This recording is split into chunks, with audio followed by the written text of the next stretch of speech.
So we got the Tablet of Destiny, all the way back to the Enuma Elise in the cuneiform. Whoever has it rules the fucking world, right? Sounds like what I've been saying for a long time. Oh, there's the Stone of Scone. It's a Tablet of Destiny. It's the coronation stone. Seeing coincidence here? I'm not. DC is the warring arm of the Vatican, and what comes up to Pope, Tale of Three Cities, and how things are changing for the better. DC is the military power, City of London, the financial power. The Vatican controls the first two. Yikes. That's what I said. There's your central banks of the crown. Russia, China. Who doesn't get their money printed by it? Free corporations run the world. See, this is not a secret. Your president's been knighted the Knights of Malta by the Queen. Sovereign Knights of Malta. Military order of the fucking Vatican. The Vatican. The Pope. The Pope owns your presidents, owns your country, owns your banks.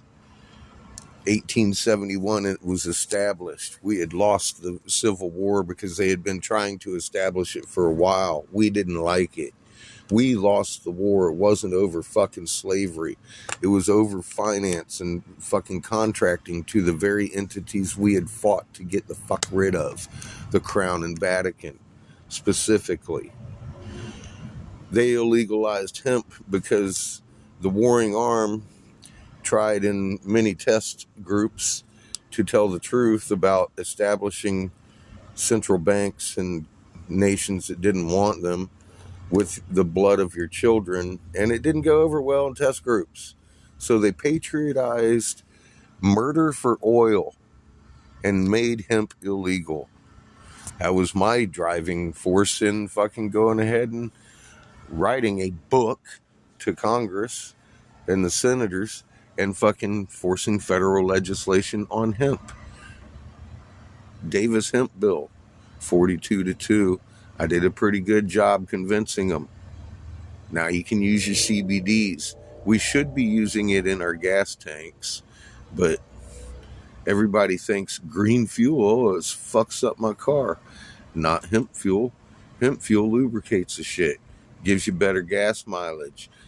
Eats up a lot less of your money. A field the size of Houston, Texas could run every plane, train, automobile, and generating plant on this continent.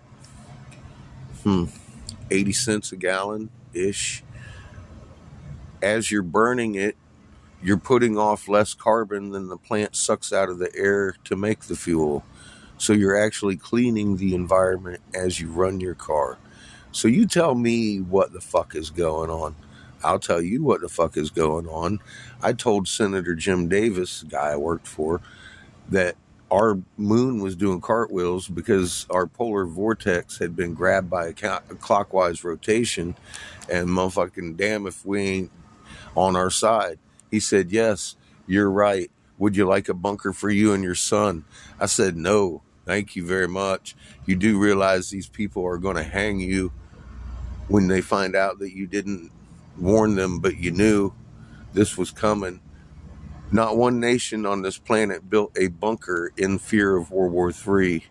See, and this is how I know. Because he thought that I was afraid of you. That's why I refused my bunker. And then they told me how 3/4 of you got to die.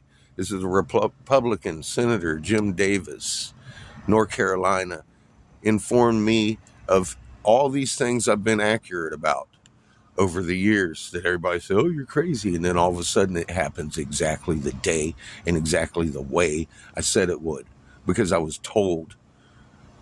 trying to make me feel comfortable in my bunker that you wouldn't be able to hang me. See where they were coming from? They exposed themselves because they wanted me in their fucking bunkers. They thought I was afraid of you. No, it's called morality, bitches. I'm not going to fucking stand quiet while the fucking powers that be murder 3/4 of you. Best case scenario. That's how it was told to me. The moon's doing a fucking cartwheel because we're on our side because we live in a multi-sun system. Get with it or don't.